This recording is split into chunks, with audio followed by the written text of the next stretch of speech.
Siana est un village dans la région d'Ouorodougou, à environ 19 km de Séguéla. Il est constitué de plusieurs sites historiques et touristiques. Tous les jours, le scénario est le même. Les femmes du village partent recueillir de l'eau dans le Maoulena, le grand puits. Sa particularité, il est intarissable et à l'intérieur se trouve un tunnel long de plus de 20 mètres. En plus, l'eau ici, parce que c'est pour nos grands-mères. La grand-mère, elle n'a pas trouvé enfant. Donc, ce puits-là, elle a cherché à creuser pour donner l'eau. Depuis ce moment jusqu'à aujourd'hui, nous tous en plus l'eau dans ce puits-là. Pendant la saison sèche, l'eau de pluie sert à faire tomber la pluie dans le village. Une pratique qui n'est plus à l'ordre du jour à cause de la religion selon les habitants de Siana. Le vieux Kandje Mié, c'était un grand saint. Par le passé, même jusqu'à aujourd'hui, quand le village avait des problèmes d'eau, surtout, les femmes se réunissaient pour venir verser de l'eau sur sa tombe. Et immédiatement, on voyait le ciel noirci et la pluie venait. Vu la grandeur de l'islam, beaucoup de choses ont commencé à diminuer et les choses ne se font plus comme par le passé. Toujours selon les habitants, leurs ancêtres pratiquaient la religion musulmane, ce qui explique la présence de cette mosquée séculaire dans un style soudanais construite au XVIe siècle en terre battue et de bois de chauffe.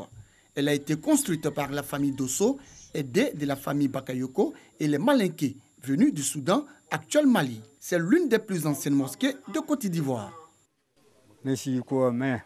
La mosquée de Siana a été construite par nos ancêtres. L'ancêtre qui a créé ce village s'appelle Ibrahima Silla.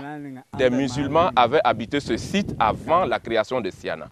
L'histoire racontée par nos parents nous dit qu'ils ont mis du temps pour construire.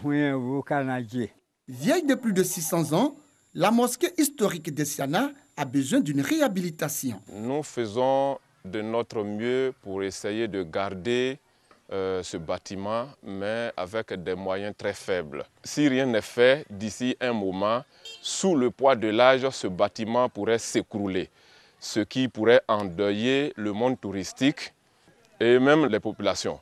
Donc c'est un appel que nous lançons aux autorités compétentes, au cadre du village, tout comme au cadre de la région, pour que nous puissions garder ce bâtiment pour toujours.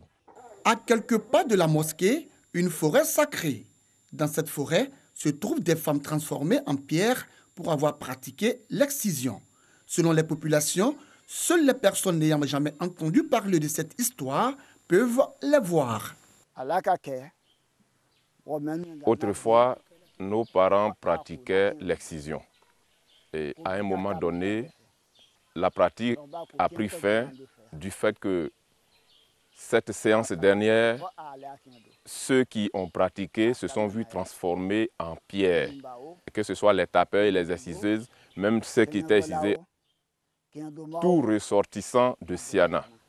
J'allais dire du côté des femmes qui rentrent dans la pratique de l'excision sera frappé par un sort. L'interdiction de la pratique de l'excision est respectée à Siana. Chez nous ici à Siana même, on n'a pas cette pensée ici. On n'a pas cette idée ici de l'excision. Lorsqu'on voit que les gens font là, on ne doit même pas s'approcher. On dit à nos enfants, les plus petits, ne vous approchez pas.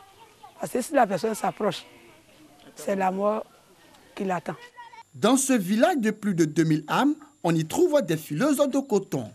Âgées pour la plupart, elles sont réputées dans la transformation du coton brut en fil. Un processus entièrement artisanal.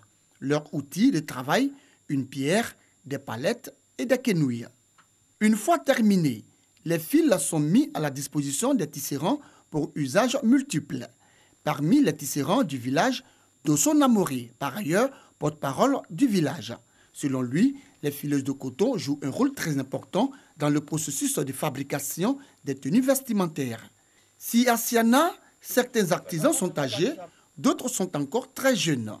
Ces enfants dont l'âge varie entre 6 et 12 ans, avec du bambou séché, confectionnent toutes sortes d'objets grandeur nature en miniature. On cherche bambou au village, on lève la peau, et puis on cherche couteau, et puis lame. on taille les bambous, on fait les voitures, et puis on donne les enfants et ils roulent. Pour fabriquer, on prend 40 minutes. Et quand on fabrique là, ça dure avec eux. Parce qu'on cherche le vrai bambou. 8 grandes familles composent le village. On y trouve une école primaire, un dispensaire doté d'une ambulance et un château d'eau pour alimenter les 4 pompes hydrauliques villageoises. Le rêve des populations de Siana, voir leur gros village être érigé en chef-lieu de sous-préfecture.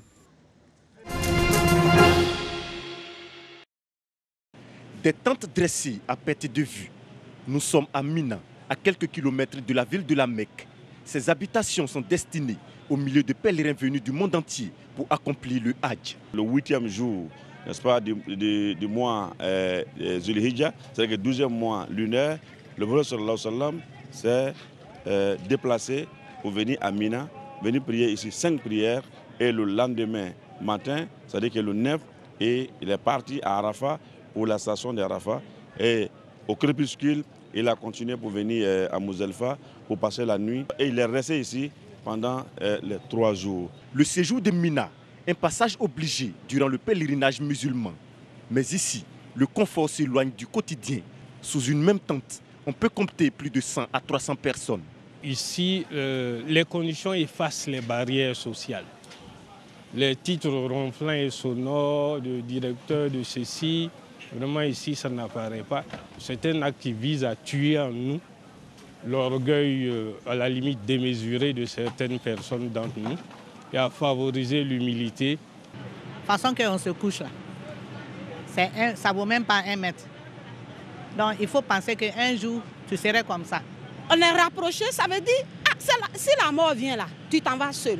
Tu es venu seul, tu dois aller seul, non? Quand vous êtes ensemble, là, vous êtes en famille. Ce qui veut dire que l'homme n'est rien. C'est la mort qui nous attend. Nous sommes venus, on doit apprendre et puis mettre à l'idée que demain, nous allons nous coucher à terre. C'est ce qui fait que nous sommes ici, ça ne nous dit rien. Tout un monde pour de petits espaces, des conditions de vie pas trop aisées, mais juste pour rappeler aux fidèles des valeurs prônées par l'islam, dont la patience, la cohabitation, l'acceptation de l'autre. C'est pour amener le fidèle, n'est-ce pas, à se surpasser, à s'oublier, pour se souvenir que la présence d'Allah subhanahu wa ta'ala. La créature s'oublie, hein, il oublie son ego, il oublie son rang social, il oublie la dimension de sa connaissance, il oublie tout. Vous voyez, depuis Madina jusqu'à Mina, vous voyez que les conditions ne font que régresser un peu, jusqu'à ce que le pèlerin se trouve souvent à terre. On est au même pied d'égalité. On ne sait pas qui est riche, tu ne peux pas savoir qui est ton voisin. Nous sommes là, coincés. Et ton voisin, il a là tout ça, mais il faut supporter. Il faut pardonner, il faut supporter. C'est ça, c'est de là que tu vas sortir comme un vrai Hajj. Présent sur le site depuis le samedi dernier, c'est ce vendredi que les pèlerins du contingent étatique quitteront la station de Mina pour la ville de la Mecque. À la Mecque, où ils effectueront 7 tours de la Kaaba, ce qui marquera l'étape finale du Hajj 2018.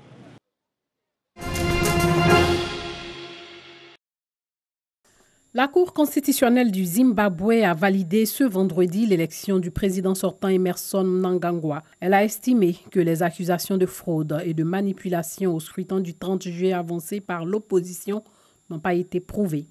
La commission électorale avait annoncé au début du mois la victoire d'Emmerson Mnangagwa en le créditant de 50,8% des suffrages contre 44,3% à son rival du mouvement pour un changement démocratique, Nelson Chamisa.